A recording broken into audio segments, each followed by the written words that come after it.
दोस्तों इस वीडियो के माध्यम से हम Tata investment corporation limited stock के ऊपर details technical and fundamental analysis करने जा रहे हैं। मैंने पहले भी टाटा इन्वेस्टमेंट शेयर के ऊपर पहले वीडियो बनाया है, लेकिन काफी ज्यादा क्वेश्चन आ रहा है, काफी ज्यादा डाउट आ रहा है, इसीलिए मैंने सोचा कि और एक फ्रेश वीडियो के माध्यम से उसका डिटेल्स फंडामेंटल और टेक्निकल एनालिसिस कर लेते हैं ताकि सबका डाउट क्लियर हो जाएगा। देखिए दोस्तों, ये स्टॉक आज 1% के आसपास नीचे आके ट्रेड कर रहा है। अराउंड 6645.30 लेवल के आसपास अभी ये काम कर रहा है। स्टॉक के अंदर देखो अभी ऐसा कुछ बल्क डील वगैरह हमको देखने के लिए नहीं मिल रहा है। मैं उसका हिस्टोरिकल डाटा के अंदर जो बल्क डील सेशन है उसके अंदर जाके चेक कर रहा था, ऐसा कोई इंफॉर्मेशन वगैरह अभी देखने के लिए नहीं मिल रहा है। ये लेवल के आसपास स्टॉक के अंदर जो बाइंग आ रहा है, 54% लोग इस पे डिलीवरी की बेसिस पे पोजीशन बना रहे हैं। मतलब लोगों का मानना ये है कि स्टॉक इस लेवल से ऊपर की तरफ पॉजिटिव डायरेक्शन पे मूवमेंट हमको देखने के लिए मिलेगा। देखो ये स्टॉक जो काम कर रहा है बेसिकली फाइनेंस सेक्टर के अंदर ये स्टॉक काम कर रहा है। और फाइनेंस सेक्टर के अंदर अगर आप उसका टेक्निकल के हिसाब से देखोगे, टेक्निकल के हिसाब से देखो स्टॉक काफी अच्छा परफॉर्मेंस दिया है कुछ सालों के अंदर। अगर आप 2020 के हिसाब से देखोगे तो स्टॉक देखो अराउंड 11 टाइम्स 12 टाइम्स के आसपास ऊपर की तरफ आके अभी ट्रेड कर रहा है 6640 लेवल के आसपास। लेकिन क्या ये स्टॉक के अंदर उतना ज्यादा पोटेंशियल है, ये इतना ऊपर की तरफ मूवमेंट हमको दिखा सकता है? चलिए डिटेल्स हम पहले फंडामेंटल एनालिसिस करके जानते हैं, उसके बाद टेक्निकली एक एक करके डिस्कशन करेंगे कि स्टॉक के अंदर अगर हमको कोई खरीदारी वगैरह करना है, कितना हम टारगेट इस पे सेट करके जा सकते हैं। देखिए फंडामेंटल के लिए मैंने स्क्रीनर साइट के अंदर ये स्टॉक को ओपन किया है। ये स्टॉक दोनों देखो बीएससी एनएससी दोनों के अंदर स्टॉक अभी काम कर रहा है और स्टॉक इसी लेवल के आसपास मेंशन किया गया है कि एक फाइनेंशियल सेक्टर के अंदर स्टॉक काम कर रहा है। और स्टॉक का अगर आप कॉम्पिटिटर के हिसाब से देखोगे तो ये कॉम्पिटिटर के हिसाब से Bajaj finance, Bajaj Finserv, Jio finance, Bajaj holding, Shriram finance, Chola finance, HDFC MC, तो ये सारे उसके कॉम्पिटिटर है। तो ये कॉम्पिटिटर के हिसाब से हमको पता चल रहा है कि स्टॉक का जो काम कर रहा है फाइनेंस एंड इन्वेस्टमेंट सेक्टर के अंदर काम कर रहा है। काफी इंडेक्स का पार्ट भी है। BSc 250 small finance small cap index का ये पार्ट है। निफ्टी लार्ज मिड कैप 250 का पार्ट है। निफ्टी मिड कैप स्मॉल 400 का पार्ट है। BSc diversified financial revenue growth index का भी पार्ट है और निफ्टी मिड 150 का भी पार्ट है। तो देखो ये काफी सारे इंडेक्स का पार्ट भी है। मतलब स्टॉक का जो पोटेंशियल लोगों को लग रहा है कि काफी अच्छा स्टॉक में परफॉर्मेंस दिखा सकता है, इसीलिए उसको अलग अलग इंडेक्स के अंदर रखा गया है। और ये लेवल के आसपास देखो, अगर मार्केट के आप देखोगे अराउंड 33,596 करोड़ के आसपास है। मतलब स्टॉक जो है एक लार्ज कैप कंपनी रेंज के अंदर आ रहा है। करंट प्राइस उसकी 6,640 है। तो देखो स्टॉक 52x हाई देखोगे 9,756 के आसपास आ गया था। तो ऊपर लेवल से 30% के आसपास करेक्शन देखने के लिए मिला है। क्यों करेक्शन देखने के लिए मिला है उसके बारे में डिटेल्स पे बात करेंगे। स्टॉक देखो थोड़ा सा डिविडेंड इस लेवल के आसपास प्रोवाइड कर रहा है, लेकिन एक चीज ये लेवल के आसपास ये स्टॉक का मुझे सही नहीं लग रहा है, जो कि उसका स्टॉक का पी और पेइंग वैल्यू। क्योंकि देखो स्टॉक पी में आपको बार बार बताया है, अगर 10 to 15 रेंज के अंदर स्टॉक रहता है वो काफी अट्रैक्टिव माना जाता है। अगर 20 to 25 रेंज के अंदर भी अगर स्टॉक रहता है फिर भी वो स्टॉक काफी अच्छा परफॉर्मेंस देता है। लेकिन ये स्टॉक का पी जो है ये 91 के आसपास दिखा रहा है, जो कि थोड़ा इसी लेवल के आसपास सोचने वाली बात है।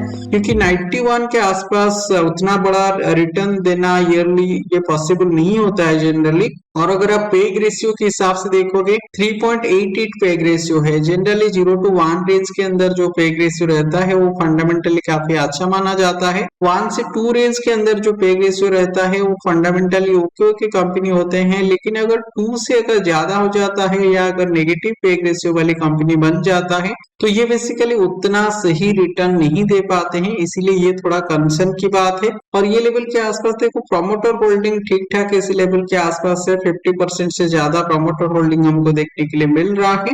अगर ये स्टॉक का क्वार्टरली रिजल्ट को देखेंगे, क्वार्टरली रिजल्ट के हिसाब से देखो यहाँ पे नेट प्रॉफिट सेक्शन के ऊपर हम अगर नजर डालेंगे, क्वार्टरली रिजल्ट देखो सही आ रहा है। ये अराउंड 2023 मार्च 2023 के बाद अगर देखेंगे जो क्वार्टरली रिजल्ट है, क्वार्टरली रिजल्ट काफी अच्छा आ रहा है। दिसंबर 2023 पे थोड़ा ये क्वार्टरली रिजल्ट कम हो गया था, उसके बाद देखो ये धीरे धीरे वापस ग्रोथ इसमें देखने के लिए मिल रहा है। ये जून 2024 के हिसाब से सितंबर 2024 पे थोड़ा सा प्रॉफिट कम आया है, 5% के आसपास प्रॉफिट कम आया है, लेकिन ये स्टॉक अभी प्रॉफिटेबल है, प्रॉफिट पे चल रहा है। और अगर हम डायरेक्ट ईयरली बेसिस पे देखेंगे, ईयरली बेसिस पे इसका जो नेट प्रॉफिट है देखो इंक्रीज हो रहा है। 2020 के बाद आप देखो 90 करोड़ से 155 करोड़, फिर 214 करोड़, 252 करोड़, 385 करोड़। तो लगभग स्टॉक जो है उसका प्रॉफिट हर साल 50% के ऑन एंड एवरेज ये ग्रोथ कर रहा है। इसीलिए स्टॉक के अंदर जो मूवमेंट है ये अराउंड 10 टाइम्स के आसपास पॉजिटिव डायरेक्शन पे स्टॉक हमको देखने के लिए मिल रहा है। और ये लेवल के आसपास देखो स्टॉक उतना ग्रोथ दिखा रहा है, लेकिन अभी जो हम एक्सपेक्ट कर रहे हैं 2025 पे, मतलब 2 से 3 महीना के बाद जो रिजल्ट ये आने वाला है, ये अराउंड 368 लेवल के आसपास, 368 करोड़ के आसपास दिखा रहे हैं। मतलब थोड़ा सा लेस प्रॉफिट इस लेवल के आसपास हमको देखने के लिए मिलने वाला है, जो कि 5 to 10% के आसपास लेस प्रॉफिट है। इसलिए ये लेवल के आसपास इसका इम्पैक्ट जो है स्टॉक के ऊपर भी हमको देखने के लिए मिलेगा। और इसी लेवल के आसपास अगर हम उसका इन्वेस्टर सेक्शन को देखेंगे, देखो इन्वेस्टर के हिसाब से प्रमोटर काफी अच्छा खासा होल्डिंग इसी लेवल के आसपास रखा हुआ है, और एफआई डीआई भी थोड़े थोड़े इसी लेवल के आसपास बाइंग कर रहे हैं। लेकिन ये लेवल के आसपास देखो गवर्नमेंट भी इसी लेवल के आसपास थोड़ा बाइंग किया है, पब्लिक लेकिन इसी लेवल के आसपास उनके पास जो स्टॉक है वो थोड़ा सा स्टॉक इसी लेवल के आसपास सेल करके इससे निकल गए हैं। तो ये लेवल के आसपास अगर हम उसका फंडामेंटल के हिसाब से उसका टारगेट सेट करेंगे, मैं आपको बताऊंगा कि इसी लेवल के आसपास से स्टॉक एक्चुअल ट्रेड करना चाहिए, क्योंकि इसी लेवल के आसपास देखो स्टॉक काफी ज्यादा ओवरबॉट हो चुका है, इसीलिए जो पी वैल्यू है इतना ज्यादा हमको अभी देखने के लिए मिल रहा है। अगर हम उसका टेक्निकल के हिसाब से देखेंगे, अभी देखो टेक्निकली स्टॉक 1 साल के आसपास हो गया एक रेंज के अंदर चल रहा है। ऊपर लेवल के आसपास जो रेजिस्टेंस है 7530 लेवल के आसपास, 7500 से लेकर 7700, ये रेंज के अंदर बेसिकली हमको रेजिस्टेंस देखने के लिए मिल रहा है। और लोअर लेवल के आसपास जो सपोर्ट है, सपोर्ट देखो अराउंड 6250 लेवल के आसपास, 6200 लेवल के आसपास हमको सपोर्ट देखने के लिए मिल रहा है। तो ये बेसिकली एक सपोर्ट का लेवल हो गया, और इस लेवल के आसपास एक रेजिस्टेंस लेवल हमको देखने के लिए मिल रहा है। क्योंकि देखो स्टॉक ये लेवल के आसपास देखो कि काफी ज्यादा ओवरबॉट हो चुका है पी वैल्यू के हिसाब से, तो उसके बाद थोड़ा कंसोलिडेट कर रहा है ताकि इस लेवल के आसपास एक बेस बना पाए। क्योंकि अगर प्रॉपर बेस इस लेवल के आसपास बन जाता है तभी स्टॉक के अंदर पॉजिटिव डायरेक्शन पे मूवमेंट हमको देखने के लिए मिलेगा। और ये जो बेस बिल्डअप होगा उसके हिसाब से यहाँ पे जो ये पी वैल्यू इतना ज्यादा है ये थोड़ा कम होगा, और जो पेक वैल्यू है रेजर के हिसाब से थोड़ा सही होगा, तभी स्टॉक के अंदर ग्रोथ हमको देखने के लिए मिलेगा। लेकिन इमीडिएट इस स्टॉक के अंदर अभी इन्वेस्टमेंट करने के लिए मैंने कोई राय शेयर नहीं करूंगा, क्योंकि ये स्टॉक मुझे अभी थोड़ा सा ओवरबॉट इसी लेवल के आसपास लग रहा है। और ये स्टॉक के अंदर अगर हम डाउन साइड डायरेक्शन पे अगर मूवमेंट एक्सपेक्ट करेंगे, क्योंकि देखो ये जो कैंडलस्टिक पैटर्न अभी हमको देखने के लिए मिल रहा है, ये जो डबल कैंडलस्टिक पैटर्न फॉर्म किया है, एक टाइप का dark cloud cover pattern form किया है, उसके बाद स्पिनिंग टॉप कैंडलस्टिक पैटर्न देखने के लिए मिल रहा है, उसके बाद ये लेवल के आसपास डबल कैंडलस्टिक पैटर्न के हिसाब से बेयरिश एंगल्फिंग पैटर्न फॉर्म कर रहा है, और अभी अभी ये जो पैटर्न फॉर्म कर रहा है ये क्रेपस्टोन दोजी पैटर्न फॉर्म कर रहा है। तो बेसिकली 4 से 5 महीना हो गया स्टॉक जो है थोड़ा नीचे आने की इसी लेवल के आसपास सिग्नल दे रहा है। इसीलिए मैं जो एक्सपेक्ट कर रहा हूँ स्टॉक मिनिमम ये लेवल से थोड़ा नीचे की तरफ आएगा, मिनिमम ये 5000 लेवल के आसपास मैं एक्सपेक्ट कर रहा हूँ। स्टॉक के अंदर थोड़ा फॉल देखने के लिए मिल सकता है, और ये लेवल के आसपास अगर फॉल देखने के लिए मिलेगा अराउंड 10%, 10 to 12% के आसपास फॉल में ऊपर लेवल से एक्सपेक्ट कर रहा हूँ। और ये लेवल के आसपास देखो अगर फॉल देखने के लिए मिलता है उसके बाद अगर हम टारगेट लेके जाएंगे, कितना बड़ा टारगेट हमको इस पे लेके जाना चाहिए, इसी लेवल के आसपास अगर हम प्रोजेक्शन को ड्रॉ करके देखेंगे, देखो मैंने 5000 के हिसाब से टारगेट ये लेवल के आसपास सेट कर रहा हूँ।